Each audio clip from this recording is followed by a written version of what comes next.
guys, so today we wanted to talk about what introversion actually is, because I think you see a lot of these sort of articles on like, oh, X reasons why you're an introvert, and it lists all these things that are so like behaviorally based that I don't think it's always necessarily true.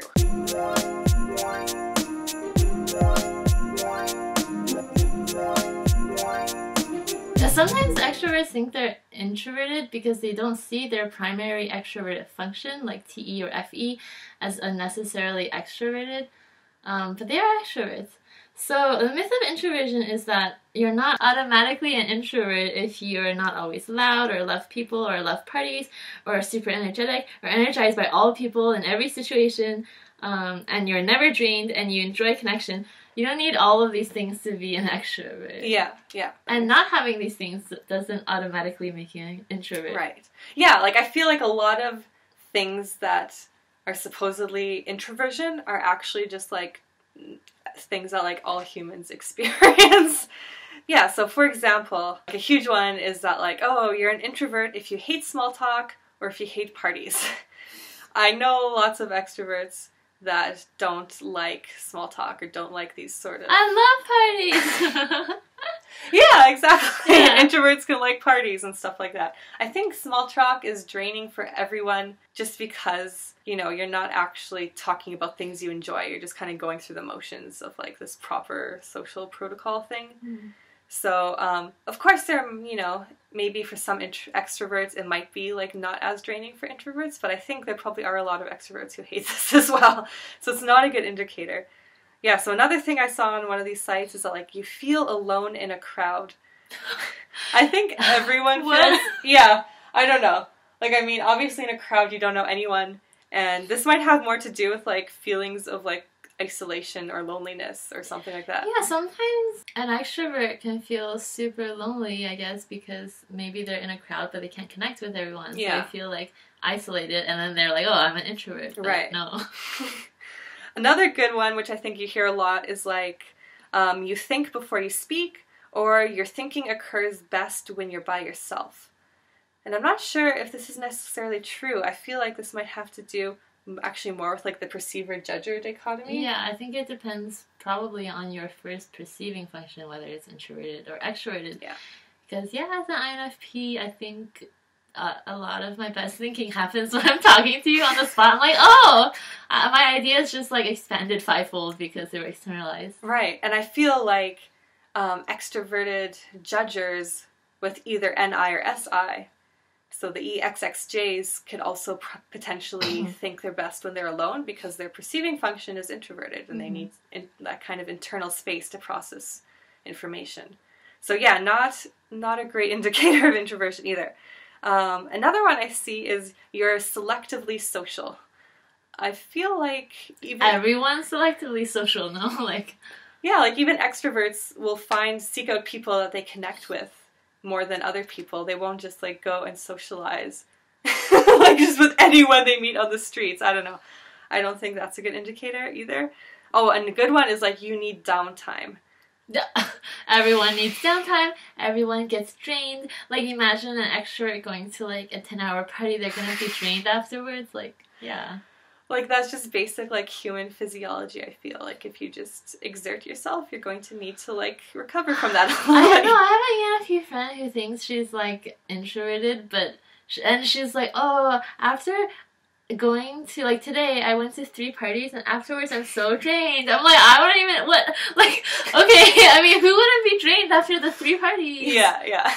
Okay, and I think the main one is that people think that they're like always in their head, thus you're an introvert. But I think like everyone is always in their head. Unless you're like a Zen master and you have like right. perfected like mindfulness and you can suppress all your thoughts, then like every human, you're probably thinking all the time, and you can still be extroverted and thinking all the time. Yeah, that's a really good one. I think one big myth of like introversion and extroversion is that a lot of people think that introverts just need less people time and extroverts need way more time interacting with other people. But then, as you know, there are 4 extroverted cognitive functions, and it's not all people oriented. Maybe FE is like the most people oriented out of the four, but a lot of it is just interacting with the external world as your primary mode of functioning.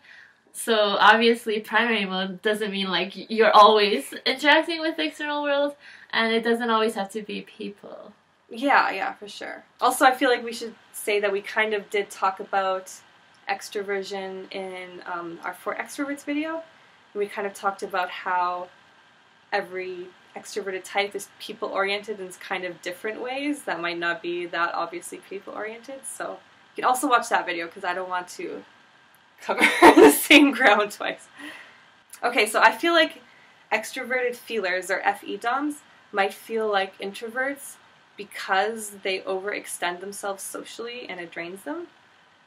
Because extroverted feeling is sort of hyper-aware of like the social environment, so they will probably put a lot more effort into feeling other people's feelings and accommodating other people's needs more so than other people, and then thus at the end of a social interaction they might feel especially drained just because they're putting way more effort into it than other types would. Yeah, I think extrovert feelers are also likely to organize activities or like get a lot of people involved, and some of those people they're inviting them because the person invited them to something, so they might not actually like the person, but they're spending time with them because of social norms or social cohesion, and therefore they might be like really drained by this interaction and then go home thinking that they're an introvert, and they might think that they don't like all people, they're an introvert. These might be actually one of the types that feel like they hate small talk, because maybe other types will just avoid small talk because they don't really care about the FE consequences, but the FE DOMs probably feel like they have to engage in it, and thus they might be like, oh yes, I'm so introverted because I hate this small talk that I have to do. Oh, that's an interesting point. Okay, so I think high FE users are also, they tend to be so sensitive to their emotional atmosphere, so if the emotional atmosphere is negative, they might feel so negative by the end of the experience that they're like, I hate socializing, I'm an introvert. Right. So TE DOMs may feel like they're introverts because they're mainly dealing with like executing things in a logical way and seeing results, and thus their primary mode of actually doing this is probably just like thinking about what is logical and what isn't, and again it kind of is a process that probably feels very in your head even if it's externally oriented. Okay, so for TE, a lot of extroverted thinking is like organizational and like optimizing. I know like a TE Dom who's like, I'm not extroverted because if you see me through all of my crowd events, I'm actually like, I'm just organizing the people and organizing the events, but I don't feel at one with the emotional atmosphere at all. I'm just like, yeah, but everything you said was extroverted thinking. So I think with a lot of types, they see maybe stereotypical extroverted feeling as the only viable manifestation of extroversion. For example, yeah, extroverted thinking, you might do something to make the event run smoothly, or you might not even go to an event. You might be like working at home and like working on projects, but you're still interacting with that external world of logic in that sense. But you're completely like not interacting with people, and yet you're still an extrovert. Oh yeah, and then TE can also manifest in a need to achieve external outcomes.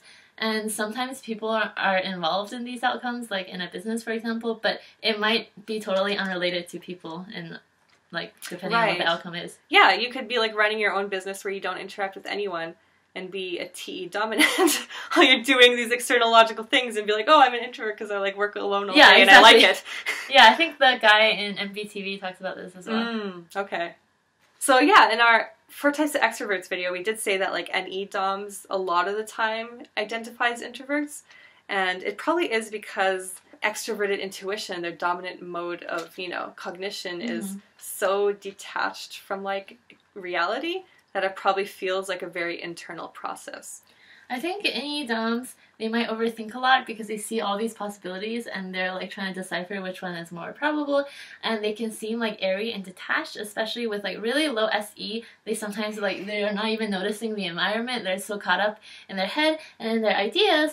So they definitely feel trapped in their head, And I think they're the types that are most likely to be really drained by like a lot of small talk, like SI conversation with a lot of details, because that's their inferior function. So if you ask them like a lot of details, especially like if they share an idea that they're passionate about and you're like, exactly how will you implement this, they can be drained so quickly by conversations like this. I think NE DOMs are probably one of the types also that will feel like they're always in their head, because they probably are. They're always perceiving these ideas and probably at a very kind of fast pace, like seeing all these multiple things. So it is a very kind of thought-oriented, I think, cognitive function. So I could totally see how if they're just involved in their thoughts, it feels like being very introverted and detached from reality, which it is, but it is... Right, but you're extroverted in that you are primarily interacting with external ideas. Yeah, and you see like all of them as real, and you see them as like objective and in an unbiased way, I guess. It's not personalized in any way in that sense. This one is hard for me. Oh yes, okay, I think it's kind of hard to say SE DOMs as why they think they might be introverted. I think a lot of SE DOMs don't think they're introverted, except when I went to like MBTI meetups, I saw like a bunch of SE DOMs thinking they're INTJ for whatever reason. Yeah. So how I conceptually explained this in my head was that SE dominance may need a lot of external stimulation, but it doesn't always have to be people. They might interact with a lot of like the central data in the world. This often includes people, but depending on the personality of the person involved, they might not feel like they're people-centric. Yeah, for sure. The other thing is I feel like an SE dom is like really accepting of sudden changes in their environments. You see like a lot of SE DOMs doing like daredevil activities, and for example you could go parachuting like alone, but you're still interacting with like extrovert sensing. Also they might go on like a solo backpacking trip or whatever, where I'm sure they'll talk to like lots of people, but it's kind of different from the community based extroversion that we think of. Like you stick with like your friends circle, community. Yeah, and these sort of extroverted sensory experiences might hold a lot of personal meaning to them. So in that sense, it might feel like an introverted activity because they're doing it, for their own enjoyment. But like you said, they're still kind of actually in the process of being engaged with the external world. So it's still an extroverted function.